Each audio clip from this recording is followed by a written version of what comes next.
Her hot off the presses new book drops tomorrow, King of the North, Martin Luther King's life of struggle outside the South. And it challenges us to confront the ways that Dr. King's radical legacy has been reshaped and misrepresented in the service of maintaining the status quo. So, welcome, Jeanne. Thanks so much for being with us on this fifth anniversary.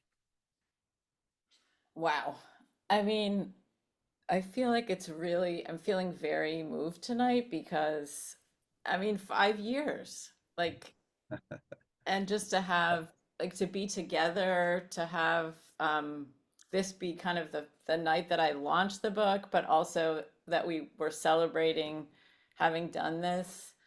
We were talking before the call started about how people are now having questions about, like, how do you make a freedom school? And you're like, we've got it. We know how to Yeah, do it. It's beautiful. And so it's really both, it's very meaningful to be at 5 years together. And I saw people in the chat talking about, and many of you have been with us for much of that. So that just feels like wow. And then to have like my book tonight, like be like at the 5 years, like what yes, a blessing. so fitting.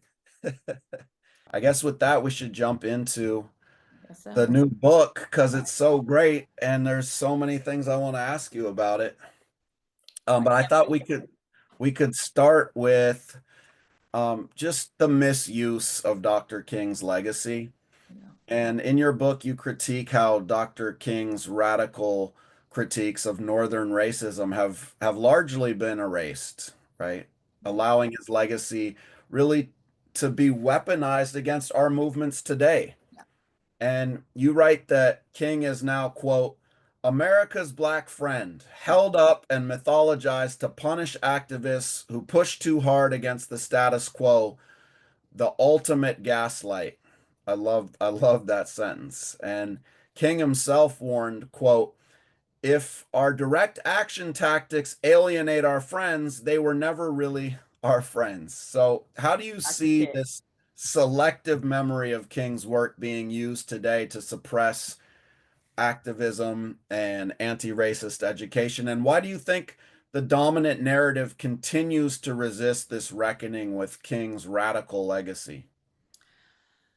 So, first, I love that quote too. I fantasize about having that quote on shirts, right? Because I do think, and one of the motivations of this book, right, was the ways that King is rolled out against. We saw it from the beginning of Black Lives Matter in 2020. We've seen King rolled out again around the Palestine protests. This notion that he was acceptable and respectable and he did things the right way. And I think one of the crazy things, right, is that so many of the criticisms of King, of young people today, are criticisms of King.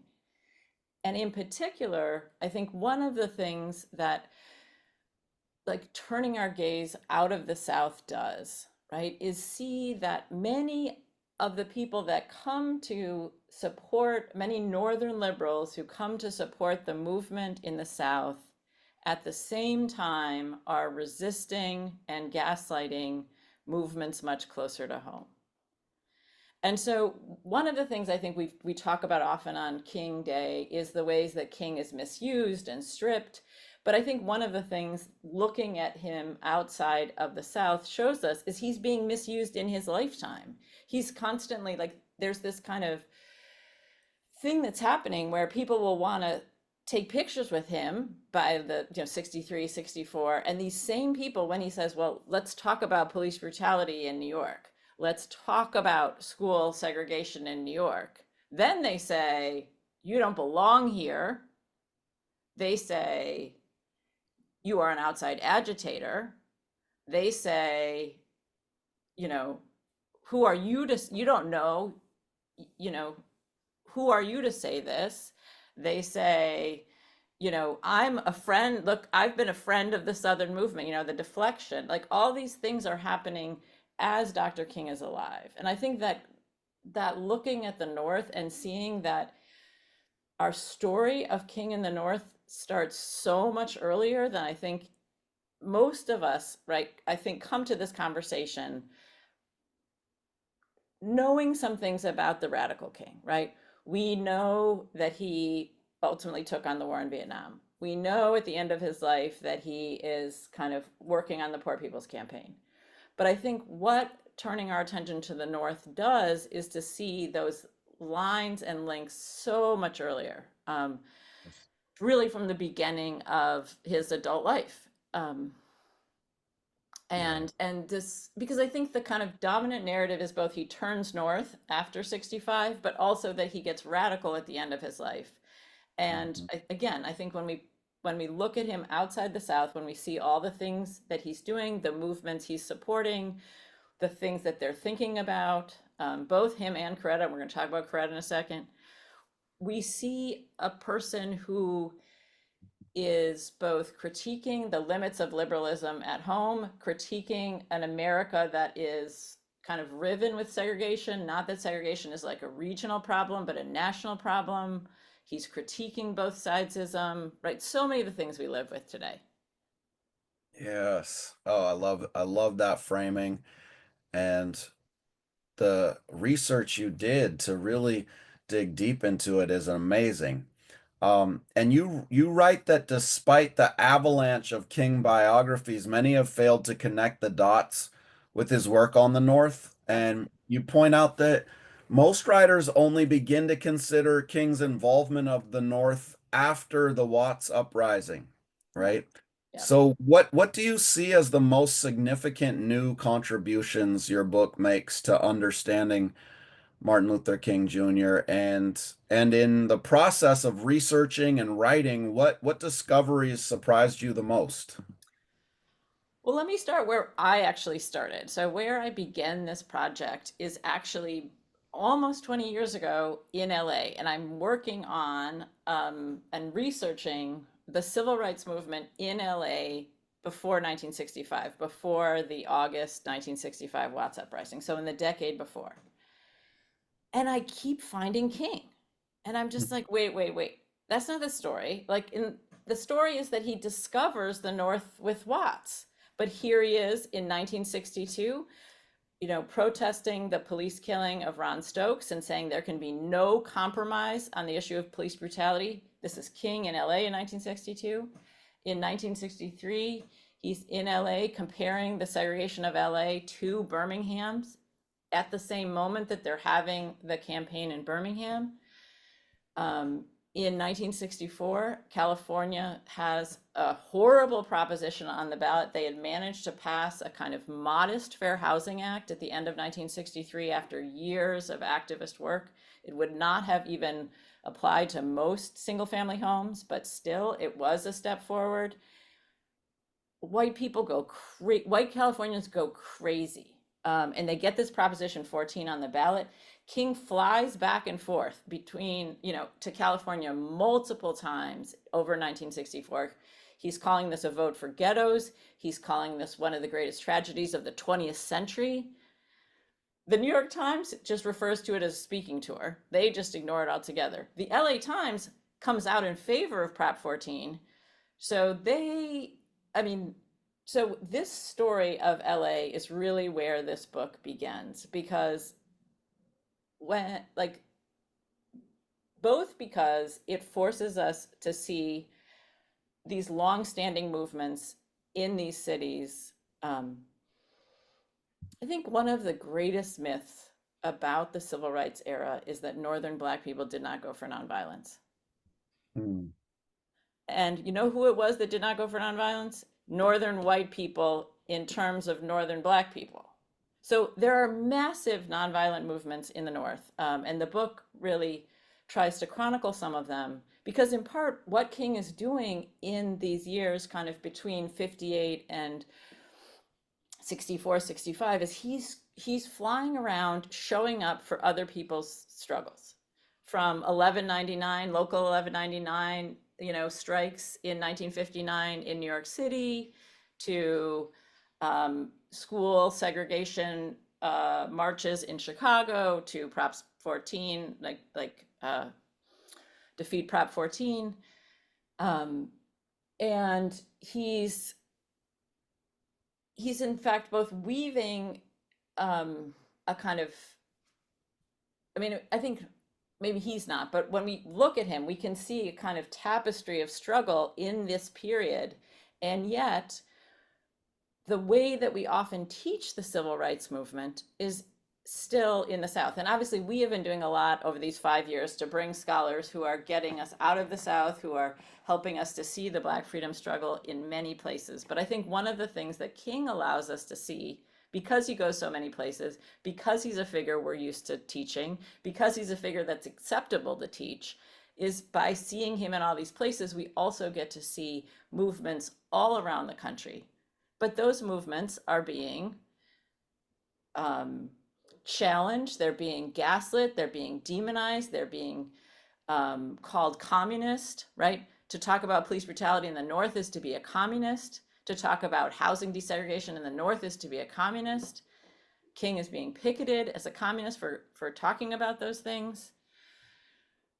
So I think it very much changes the arc of the way we talk about the Black freedom struggle, but also kind of who the good guys are, right? And in some ways, and we've talked about this again a lot over the past 5 years with many scholars, right? Is this kind of easy narrative, or maybe not easy, but comfortable. That's the word I'm looking for. This comfortable narrative, right? That we have been given in many of the books that many of us have to teach, right? Which is it, we go from Brown, and then we have the Montgomery bus boycott, and then we have SCLC and SNCC, and there's struggle, and it's hard, but then we get the Civil Rights Act and the Voting Rights Act. And it's just a beautiful arc, right? Now, if we take that narrative and we actually get ourselves out of the South, that narrative gets a lot less beautiful. It gets a lot less triumphant. Um, Mm, yes. and I think it has, but I think it also has so much more for how we struggle today. Hmm. Yeah, I mean, and I think that brings us to understanding the widespread misconception that segregation was solely a Southern issue that you began to talk about. If we look more broadly at the civil rights movement era and we look at the North as well, we see that it was entrenched in the North as well. And you wrote this quote, what if the 1964 Civil Rights Act had actually been enforced against Northern school districts? Yeah, And then King's work against school segregation and housing discrimination, economic inequality in the North, particularly in Chicago, has right, often been overlooked or it's been dismissed as a failure. right, Uh, but you highlight how he faced violent white resistance and how the media downplayed his northern activism compared to the South. So, speak about how the northern segregation was maintained, how the resistance was organized against King when he was fighting it in Chicago and beyond, and then how the public and media perception of his activism in the North differed from those in the South. right. So, right, we have to start with the media. And in fact, going back to the question you asked before, right, about, I mean, there are many books on Dr. King. And I think one of the things that most surprised me was how much there was to find. But in part, that required kind of also reading against the national media and this basically the national media story of the time. And I think if we were to talk about Malcolm X tonight, we would know that we would have to look at the national media as a potentially hostile source around how they would be covering Malcolm X. And if when we talked about the, when we've had people to talk about the Black Panther Party, we have similarly. But with King, there has been a tendency in many books to take the national media as a trusted source, in part because by the early 60s, we do see some of those national media outlets being willing to do a different kind of reporting in terms of the South. And so we do see some very courageous reporters go down, and they are not taking Southern leaders, political leaders' words at face value. And they are doing much more extensive stories about the movement that is emerging in the South. At the same time, the ways they're covering the North is not that it's a movement, it's these individual kind of disruptive protests. It's not a kind of noble movement. And we don't see the same kind of questioning of Northern public officials. So when you have a Northern public official say, we're not segregating, then the New York Times says they're not segregating. And they tend to take a much more, we've talked about this when we had Brian Jones and talking about New York. When you look at how the New York Times covers the New York City school boycott, right? And we may remember this: unreasonable, violent, reckless, adult encouraged truancy, dangerous, right? All these kinds of words, right? At the same time, these are not the kinds of words that they're covering, for instance, the Birmingham movement. And so one of the first tasks was to sort of try to get out from underneath and figure out how this story had gotten constructed and why. And part of that leads to the media. And both Martin and Coretta are like critical of the way of the media. King will talk about it like that we're being bombarded by half-truths. Coretta will say the media never understood Martin. There's a story that Harry Belafonte gets super angry at a New York Times reporter at King's funeral for like basically, there he is sad at the funeral and then contributing to the climate that produces the funeral.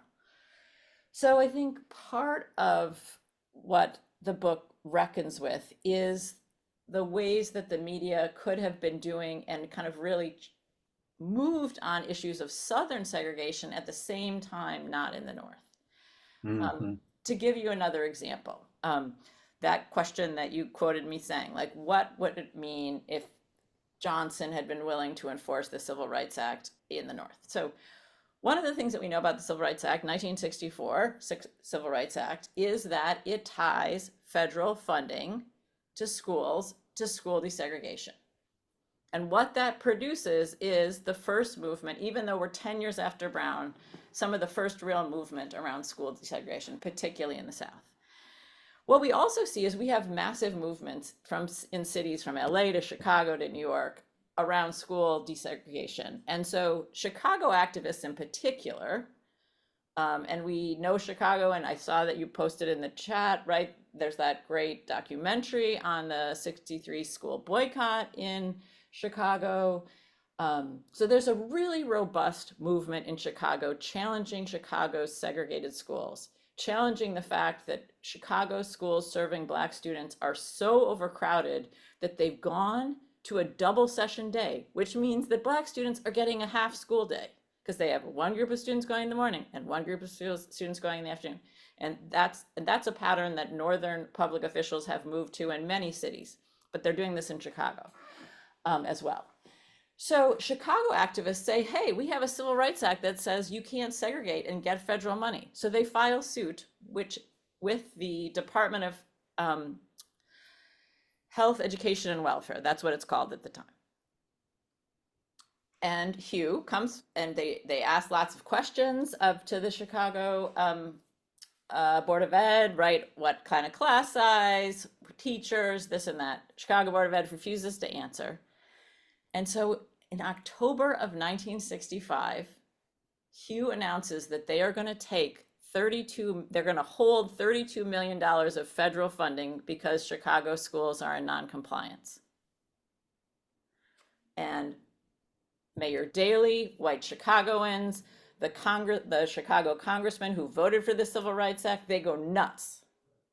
Daley gets on a plane, confronts Johnson, and less than a week later, Johnson orders Hugh to disperse the money. An enforcement of the Civil Rights Act against Chicago and effectively against other northern districts is basically over. No, so what would have happened if they had, I mean, so we have this moment where we can see a possibility. And one of the things that King says multiple times is if we'd had a movement like the movement in Chicago against Chicago segregated schools in other places in the country would have produced incredible change. So one of the things he's grappling with pre 1965, before they make the decision to like join the Chicago campaign, SCLC does, is just this like incredibly robust movement and then this incredible devastation in October of 1965 where Johnson's like no enforcement. So I think that really changes. It both shows us what's possible, right? What if there was actual consequences for continuing school segregation that many of our schools live with today? And then also people that we think of as some of the whatever allies like Lyndon Johnson, right? Outside the South, Johnson is not, does not want to get in the way of, is not going to disrupt kind of Northern Democrats, and so I think it gives us a sense of possibility, but also a kind of more sobering, a more beautiful and terrible history, if you will. Yes. Well said.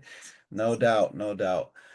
I appreciate that framework so much. And I got one more question for you before we move to breakout. So I think I'm going to ask you about King's politics around gender and his leadership style, because I was really fascinated by this part of your book, and I think it adds a lot to our understanding of who he was. And King's understanding of gender and economic justice evolved over time, as you showed, particularly through his engagement with welfare rights Yep. and the welfare rights movement. And that has a lot to do with the influence of Coretta Scott King. And at first, he shared concerns that welfare might undermine Black men's dignity. Yep. Um, and then you show how activists like um, Tillman Yep. changed him. Yep. And, you quote him. I love this. You quote, you quote, uh, you quote Tillman telling him, quote, Dr. King, if you don't know, you should say you You don't know. don't know, right? If you don't know, you should just say it, Yep. right? And rather than dismissing this critique, I found this fascinating. Rather than just dismissing this critique, King actually admitted he He had learned. more to Yeah. learn. Yep. Yep. And over time, he came to see welfare as a right Yep. and really central to his work for economic justice. So, if you could just in the last minute we have talk about King's gender politics and also what does his willingness to listen and learn from Tillman and from Coretta Scott King tell us about his leadership style and his capacity for growth. Right. So I do think one of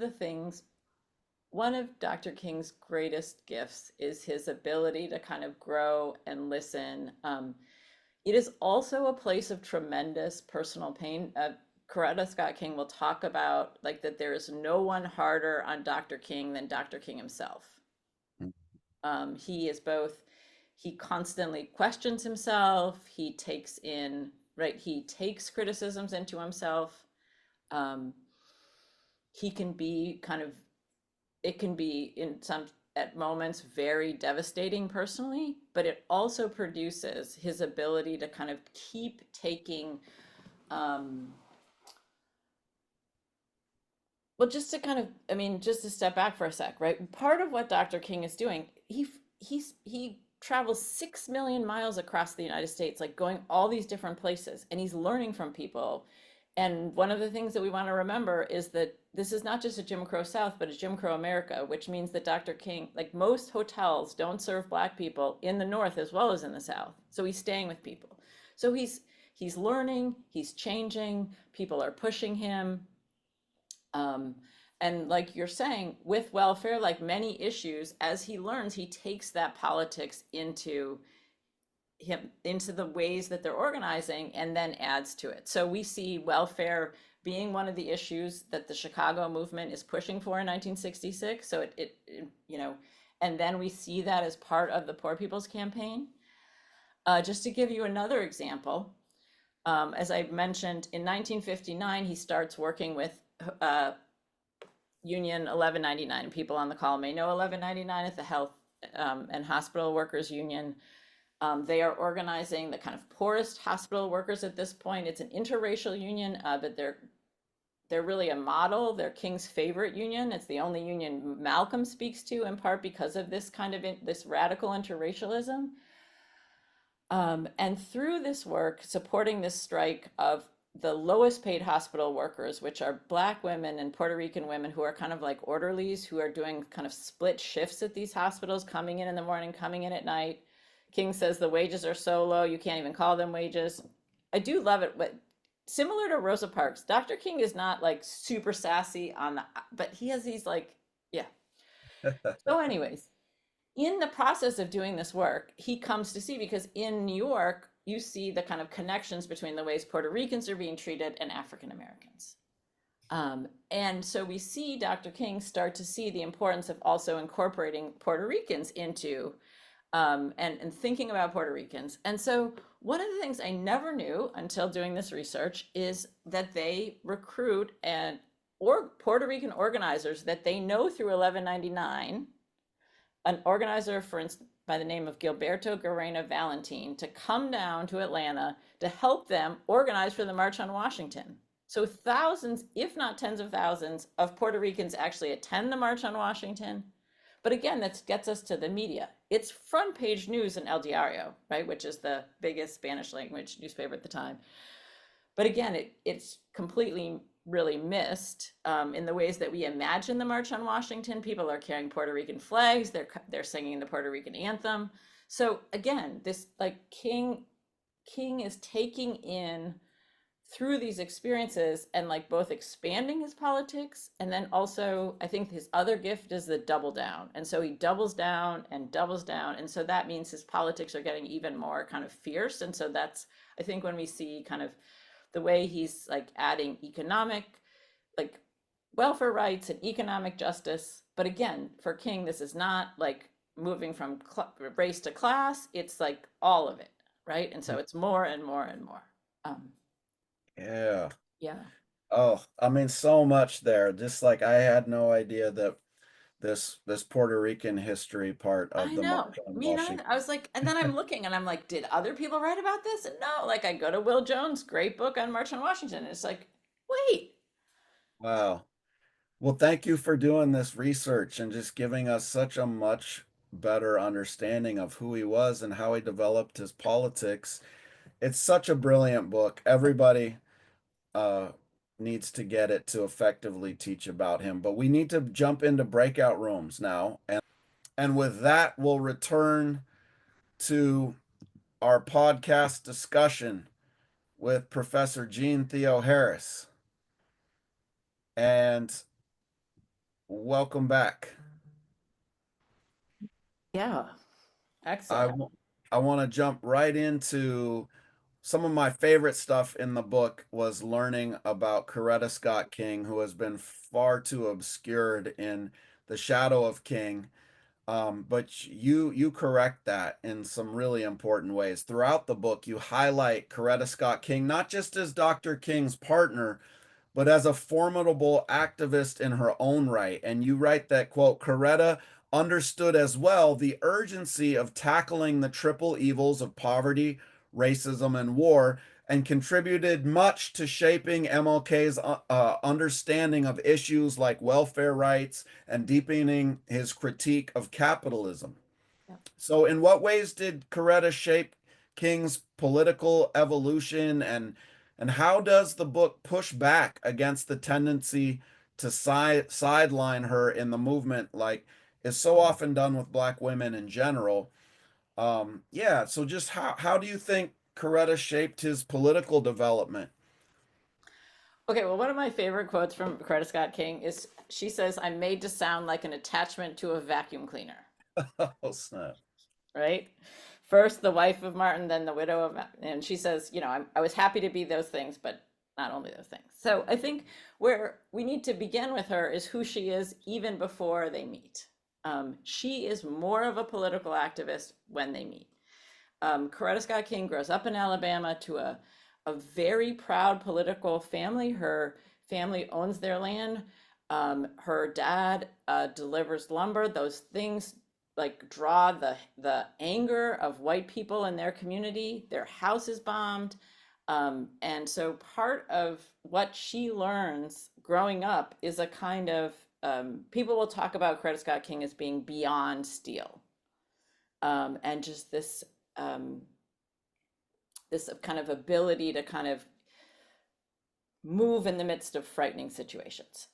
So she and her sister become some of the first Black students to go to Antioch in decades. Antioch is probably one of the most liberal colleges in the nation at this point. It's in Ohio.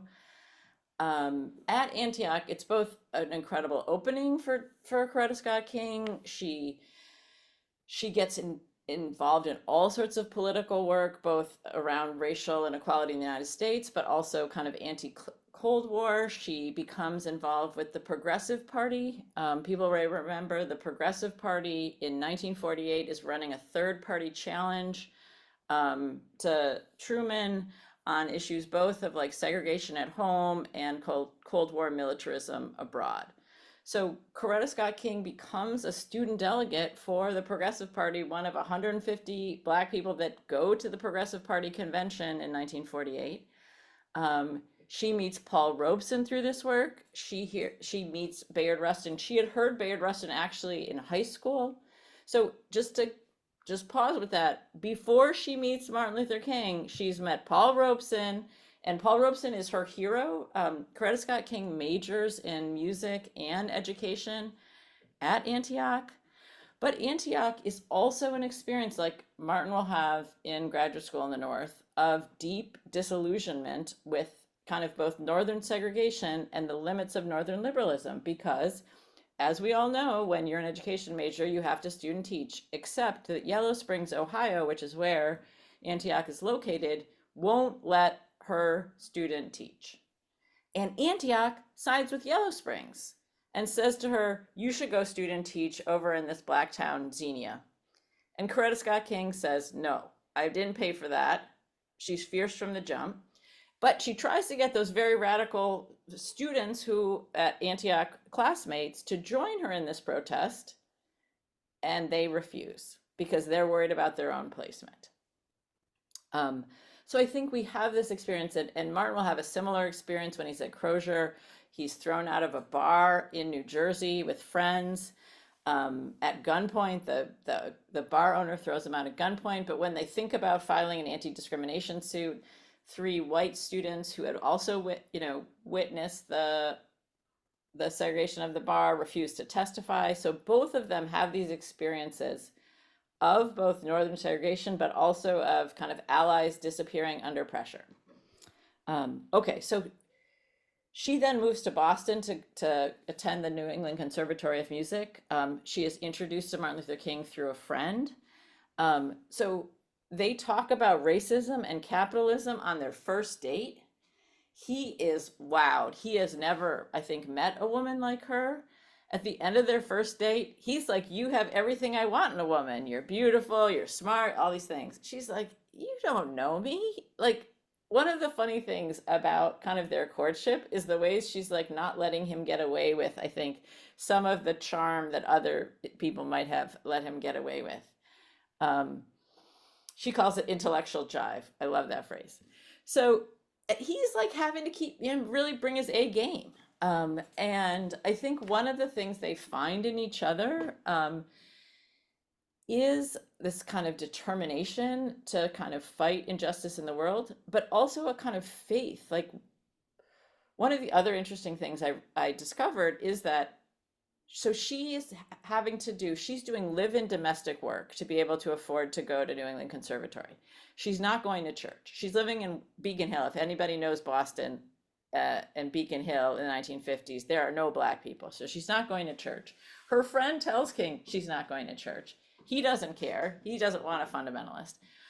But interestingly, she brings a kind of lived faith that I think Dr. King, we haven't talked about this, but when he goes to college at Morehouse, he doesn't want to be a minister. His dad's kind of version of a Baptist ministry is too emotional. It's not grounded in the world enough. It's not fighting, injustice in the world enough. And through some of his mentors at Morehouse and then at Crozier, he kind of comes to see a kind of much more politically engaged ministry. But I think the final thing is really meeting Coretta Scott King and seeing the ways that to her, being a Christian is what you do in the world, period. And so I think that also, what they find in each other is also that. Mm. Um, so, I mean, the Progressive Party, racism, poverty, militarism. I mean, she's got that. I mean, I'm not saying she doesn't change, they don't grow, but those are ideas that she brings to their partnership. Yeah. She also will become the family leader on like peace and anti-colonialism. She goes to Geneva in 1962 to press the United States and the USSR with the Women's Strike for Peace around nuclear disarmament.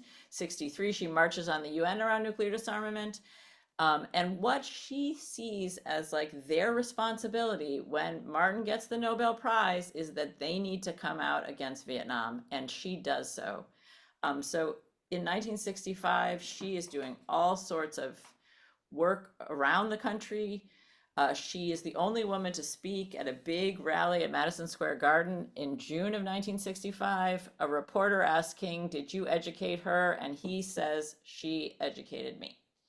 So I think it also flips it to sort of understand that in many ways, Coretta Scott King, and both of them talk about how she's the kind of family leader, or she's the person kind of doing the work around peace and global justice, and he's, kind of following her lead. And so I think that changes also the ways that we see.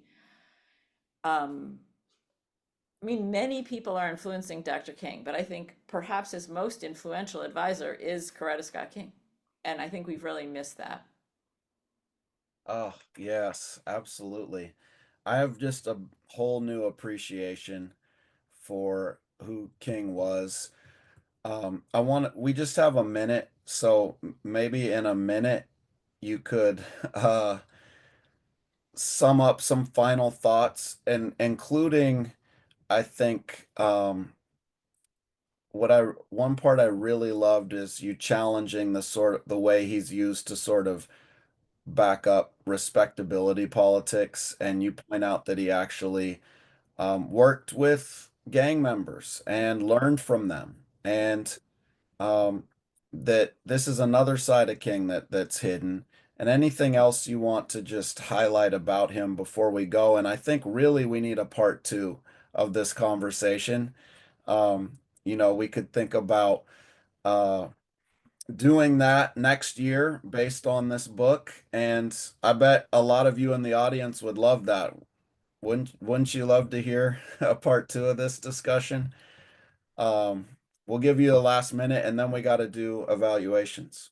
So, I mean, one of the things that also I sort of discover in doing this work, right, is this what Jesse just alluded to, which is like King does all of this work in Chicago with gang members. And I think if you knew that he worked with gang members, you kind of, the way that we've been given it is it's some sort of like combination of like, pull your pants up, say no to violence, sort of like, respectability politics. And when you actually listen to like what those gang members and gang leaders say, um, it was, I mean, he saw them as leaders, and he looked to them as leaders. He looked to them as people who understood what their communities were facing. He's engaging them in like serious conversation. Perhaps my favorite, so one of the things I think we don't really understand is King was also a listener. And probably my favorite description of King as a listener comes from the head of the Blackstone Rangers, Jeff Fort. Um, and Fort talks about how King never interrupted you, and that people would talk way too fast around King because they'd be so nervous. And if he asked you a question, you just like want to like, and then he'd be like, "It's okay, we have time, slow down." And he would call all these young men Doc, right? Which, as many of you know, is often a way that ministers, particularly Baptist ministers, talk to each other. And so he would use this kind of affectionate term with these young men. And they came to protect him, and they, were part of the open housing marches in Chicago in the summer of 66. They go to the James Meredith March in Mississippi in 66. They go to the Poor People's Campaign. So this politicization, some of which we often associate with Fred Hampton's Rainbow Coalition, actually begins, and Hampton talks about this with some of the work that King had started in 66, both with Puerto Ricans in Chicago and also with various gangs. Hmm. Wow. I can't thank you enough Thank for you. all the research you did and helping us better understand the Black freedom struggle and King's contribution to it. And oh, just a wonderful conversation tonight. We got to think about how to do another session. Thank you all for being here.